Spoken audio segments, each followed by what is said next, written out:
I know that a lot of you came from long distances, from all over the States, the American continent, many from Europe, someone from Asia.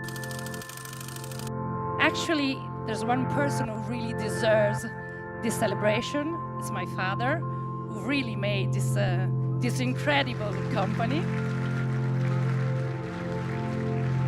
My dream started when I was 6.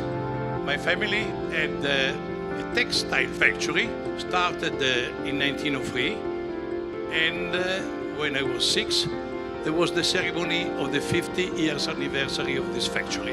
And I remember my grandfather making a speech, my father making a speech, all the workers receiving a medal, and I was only 6, but I said, I want to have this emotion.